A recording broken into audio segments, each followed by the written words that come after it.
Tervist kõigile ja kindlasti tänud kõikidele, kes minu eelmist videot vaatasid ja võib-olla ka esimest. Ja eelmisel videol tuli natuke rohkem vaatamisi, kui ma oskasin oodata. Ja sellele mõeldes siis tuli nagu idee, et teeks ikkagi sellise ennast tutvustava video ka valmis. Ja alustakski siis äkki sellest, et enda sportlikust taustast, et see võiks selline huvitavam pool olla. Et eks see sportlik kehaehitus ole mulle antud nagu sünnist saati kaasa, et kui geenipäeval midagi visati, siis mina sain kindlasti sinna keha poole peale endale vist miskit. Ja eks ma seal päris püramiidi tipus nagu ei ole, aga üle keskmise ikka paneks küll ennast natukene. Aga see selleks, et võib-olla mõtleski, kuidas ma sinna spordi juurde sattusin üldse, et eks noores eas ikka treeneritel on silm peal, et kus see talenti võiks tulla. Ja mina sattusin kergejõustiku trenni siis ja meil oli sama kehalise õpetaja ka ja eks seal 4.–5. klass siis hakkasin juba võistlustel käima, eks sealt tuligi neid igasugu diplomeid ja medaleid ja esikohti ja ikka seal top 3 olin, et mitte nagu tänapäeval, et kõik käivad võistlustel, kõik on seal 20, 30 ja kõik võitsid ja olid tublid muidugi ja sellised. Nii, ja eks nende kerge jõustiku trennide kõrvalt ja kehalise tundide kõrvalt ma sattusin ikka sinna jõusaali ka, et eks seal pidi ka mingid jalaharjutusi tegema, et kiiremini joosta ja selliseid asju. Ja mind nagu alati paelus see jõusaali pool nagu rohkem, et ikka kui aega oli, siis me alati olime seal. Surusime seal rinnalt, see oli ikka põhiharjutus koolipoiste seas, et kes ei teaks seda küsimust, et kui palju sa rinnalt surud ikka, et kedagi ei huvitanud, palju sa kükkisid, et mis asi see nagu on. Ja eks see jõusaali pisik kuidagi noorest peast jäi sisse, aga eks siis tuli see täisiga ka nagu peale ja see kool sai läbi. Ja tekkisid muud huvid siin ikka, aga kuidagi sinna jõusaali ma sattusin ikka aeg-ajalt edasi. Niimoodi vahepeal tegin nagu tõsiselt, siis lõpetasin nagu jälle ära.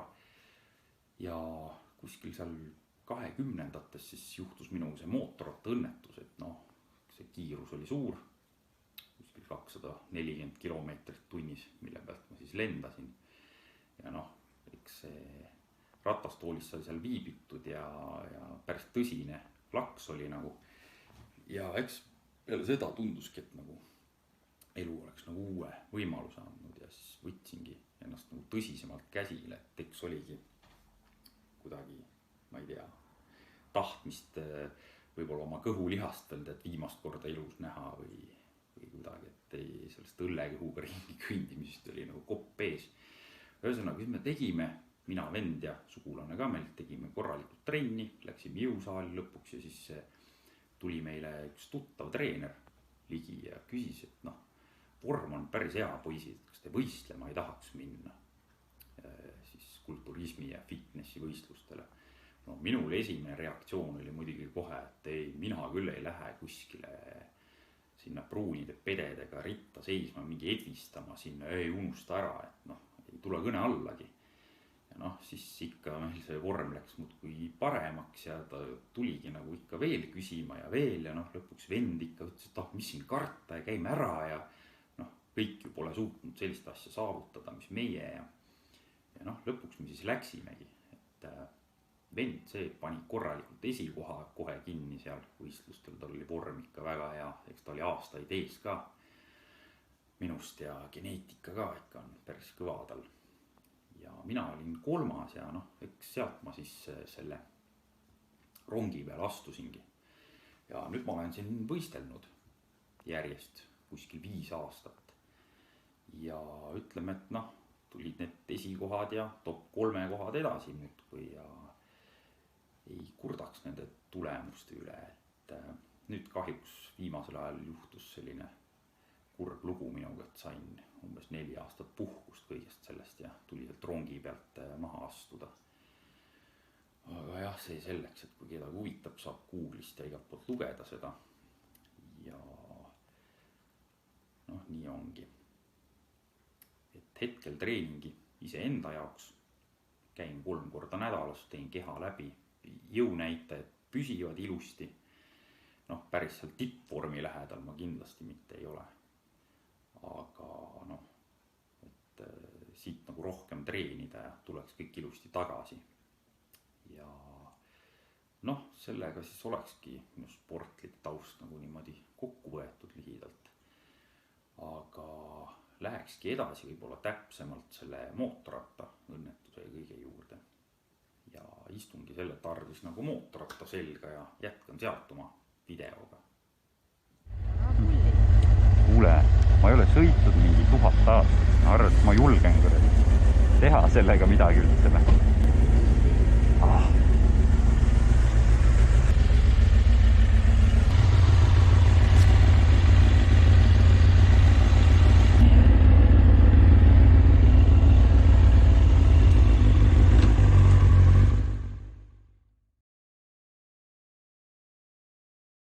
Päris tore oli siis üle pika ja mootorratta selga istuda. Paar aastat olin täitsa eemal olnud ja hull minek on asjal, et täitsa taparelv, et kunagi jäi selline 106 või 105 kilovatti lahjaks, siis praegu oli küll selline tunne, et hoia ainult kinni, sõidab alt minema. Aga see selleks, et asuks siis rääkima sellest mootorratta õnnetusest ikkagi. Et juhtus siis minuga see 10 aastat tagasi, käisime siis vanal Raadi lennuväljal kiirendamas, siis oli see veel võimalik, hetkel on see juba kinni pandud seal ammu.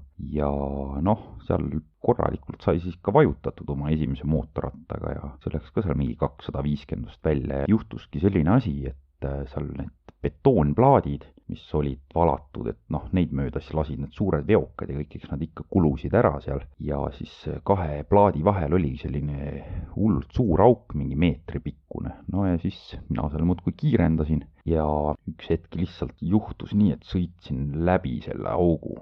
Ja noh, kiirus oli siis nii nagu see ratas välja läks, et 240 oli viimane, mis ma nägin. Ja noh, sealt ma siis lendasin, lohisesin, endal on natuke mäluaugud ka mõne koha pealt, eks seal sai raputada korralikult.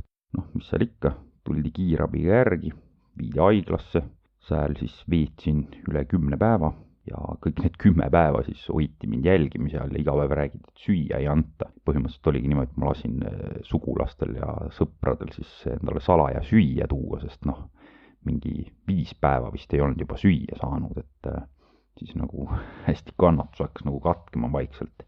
Ja siis oligi lõpuks, kui see paistetus ja kõik alla läks, et noh, siis tuli ikkagi välja, et kõik on kuidagi omal kohal ja paigal ja operatsioonidest pääsesin ja noh, mis mul seal oli, siis põlvekeder oli pooleks täiesti, seal tudengid käisid seal mingi ülepäeviti, siis mingi peaarsti või asjandusega.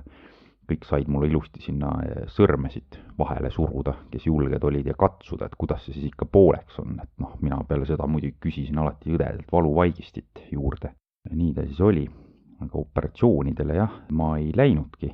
Algul öeldi, et peab ikka mingid plaadid ja asjad panema ja siis pärast tuldi öeldi, et näed õnnelik mees oled, et pääsed sellest jamast, kõik kasvab ise ilusti kokku. Nii, ja kui ma siis sealt pääsesin, siis noh, üle kuu aega, kuskil 1,5 kuud olin ma kindlasti ratastoolis ja üle 2 kuu olin kipsis, sest et see parema jala vigastus siis oli, seal oli mingi 4 luumurdu, ma peast tõesti ei tea neid, mis nad olid, et see oli täitsa ja pahupidi mul seal, et ime, et operatsioonile ei pidanud minema ja ütleme, et ratastoolist pääsesin juba varem, sain juba karkudega hakata ringi tajuma veits seal ja noh, eks kui kipsidest lahti sain, siis lõpuks oligi niimoodi, et noh, läksin viimast kipsi maha võtma, et seal oligi ainult põhimõtteliselt luu ja nahk, noh, mulle nagu oli lubatud taastusravi ja siis põhimõtteliselt hakatigi sealt kabinetist juba välja tõstma ja noh, ma siis küsisin selle taastusravi kohta umbes ja neil oli umbes selline, mis taastusravi, et noh, ma muidugi ütlesin selle pealt, et no vaadake ometi seda jalga, et siin on ainult ju kuradi luu ja nahk, et mismoodi ma üldse käima hakkan või ma ei tea ju mida teha, et te lihtsalt tõstategi mind siit välja või et nii ongi asi lihtsalt. Ja siis noh, selle peale muidugi üks arst pani mulle ilusti kohe, et ega sa nagunii normaalselt kunagi kõndima ei hakka, et need sõnad mul on siiamaani meeles. Ja täpselt nii ütleski. Ja noh, siis ikkagi kirjutati kuidagi nägu viltus peas mulle mingi taastusravi välja. Noh, seal muidugi sai ka käidud juba, nii et vennalt laenasin mootorratast ja sõitsin kohale ja täitsa huvitav oli. Ja noh, ütleme alguses siis oligi, et ega selle jala peale nagu astuda ei saanud, et mingi 2-3 nädalat ma käisin ikka täiesti kargu najal. Siis hakkas juba nagu noh, midagi ikkagi tekkima sinna tänu nendele harjutustele kõigele, aga lõplikult see taastumine võttis kindlasti üle 6 kuu aega. Ja edasi saigi siis nii, et noh, mingi aeg ikkagi see trennipisik oli sees. Trenni läksin ikka, aga no nagu need arstide sõnad meeles, et ega sa jalgadega midagi teha ei tohi ja ilmselt noh, kartsin, et jalga ei tohi siis treenida ja mis iganes ja noh, eks see esialgu saigi selles hirmus siis mitte jalgu treenitud. Ja noh, siis lõpuks ikkagi olin jõusaalis ja seal oli üks siuke korralik rammumees meil ja hea tuttav praeguseks ja noh, see ütles mulle otse ära, et oota, miks ei tohi teha ja mis värk on ja rääkisin talle oma loo siis ära ja ta ütles mulle konkreetselt selle peale, et enamus arstid on niikuinii jobud ja noh, lihtsalt võttis lühidalt kokku nagu, et kes käib jõusaalis ja jalga ei treeni, noh, see on ikka valus sitakott. Noh, ega siis midagi, läksid hinge vist need sõnad ja järgmine siis nädal juba olingi kangi all ja ta juhendas mind natuke, täitsa sai kükkimisel seda sügavust kätte ja ei valutanud nagu kuskilt mitte midagi ja noh, tuligi välja see, et ega ei tasu endale lasta kellelegi öelda, et kuule, et sa ei saa midagi teha, sellepärast sul on midagi viga, et noh, mine ikka testi oma käe peal järgi kõigepealt, on ju. Ja noh, nüüd ma olengi siin jalgu treeninud viimased 6 aastat ikka korralikult ja noh, tugevust tuli korralikult, et saan ilusti kükkida, ei sega nagu need vigastused, pigem on see, et põlv teeb valu vahepeal jalapressi peal, aga kükis ei häiri nagu üldse. Eks kui nüüd minna hästi suurte raskuste peale üle, et seal mingi alates 180 kilost, siis ikkagi hakkavad need vigastused, just see põlv hakkab nagu ette jääma natuke. Et olen seal ilma põlvesidemeteta kuskil 215 või 220 kilo oli, mis ma ära kükkisin ja noh, suht hirmus oli ikka, et see põlv andis nagu tunda selle raskuse all ja noh, ega ma ei olegi julgenud väga üle selle peale panna. Ja siis juhtus veel selline asi, et mitu aastat hiljem peale seda õnnetust siis kukkusin uuesti mootorrattaga hommikul tööle minnes, oli siuke jääkirme tee peal ja kukkusin täpselt sama põlve peale, millel see murd siis oli. Ja läksin uuesti arsti juurde, põlv oli hullult paistes ja noh, ma ise veel ütlesin arstile, et kurat peas, et see põlvekeder jälle pooleks ei oleks, et see on küll jama ja arst küsis ka, milline põlvekeder sul pooleks oli, ma ütlesin seesama, et mis paistes on. Arst vaatab röntgenpilti, ütleb, et ei, see sul küll ei ole pooleks olnud. Ma ütlesin, kuda ei ole, et ma ju ometi tean, milline see pooleks oli, et väga hästi on meeles ja annab tunda siin iga päev ja siis arst võttiski selle vana pildi kuskilt arhiivist kõrvale ja võrdles neid pilte ja mainiski lihtsalt, et täitsa uskumatu, et ma ei ole sellist asja veel enne näinud, et tavaliselt luumurdudest jäävad sellised mingid mõrad ja asjad nagu vist näha röntgeni peale, siis ilmselt mingi ekspert ei ole, aga eks keegi targem oskaks öelda ja oligi, et selle tänapäevase pildi pealt siis nagu ei seletanud mitte midagi välja, et seal midagi viga oleks olnud. Nii, aga kui siin juba endast jutuks läks, et noh, võib-olla siis lõppu lisaks veel väheke paar iseloomujoont või sellist, milline ma siis olen, on ju. Noh, ma ei tea, mina igastahes olen selline ilge tööloom, et see vist tänapäeval väga moes enam ei ole, aga mul on see küll, et kui ma mingi 60 tundi nädalas töötan ja selle kõrvalt veel näiteks trenni jõuan, et noh, see on täiesti, mitte nüüd normaalne, aga täiesti tehtav, et neid nädalaid ikka tuleb 6 paar tükki ette ja siis noh, lasen muidugi natuke lebomalt jälle, aga nii on. Ilmselt sellepärast ma ei jõua neid videosid siin väga palju teha, kuigi tahaks. Ongi, et noh, ise ka juba mõtlesin, mingi aeg peaks nagu tagasi tõmbama ja ikkagi keskenduma nende videote tegemise peale, et noh, tegelikult mulle meeldib seda ka teha, ammu on meeldinud, aga noh, pole lihtsalt julgenud seda sammu teha, mida ma siin praegu siis teen, mida siin ilmselt keegi vaatab, loodame. Ja noh, mis siin siis veel? Noh, olen siin hiljem tuttavate kaudu mõnelt endiselt naiselt võib-olla nii-öelda kuulnud, et ilge koimees pidin olema. Noh, ma ei tea nüüd selle kohta öelda, et ilmselt lihtsalt raske on raha raisata minu meelest, kui seda ei ole. Ja noh, see asi mul ammu selgelt kuskil krediidikaartide najal ei tasu oma elu püsti ehitada, ägedat meest mängida. Et noh, mis teha, kui mõnel selline mulje on jäänud minust. Ja noh, ütleme nii, et hetkel on siin 2 kinnisvaraobjekti täitsa olemas, et elukohaga ka probleemi ei ole. Et enamusel minu vanustel ma vaatan, et elukorterit, maja, mitte midagi, nad elavad nagu üürikorterites, et noh, mul vähemalt on see probleem lahendatud, et ju siis hästi olen koininud, ega me ikkagi elame Eestis, siin tulebki koinida, odavalt süüa ja kütust odavalt kuskilt hangeldada, võib-olla mida iganes veel on ju, toidulisandeid ja tuttav värk on ju. Ja noh, ei taha nüüd otseselt diskrimineerida siin kedagi minevikust ega midagi sellist, aga noh, mõned mehed ongi targad ja ega nad ei raiskagi naljalt rämpsu peale raha ega oma ressursse.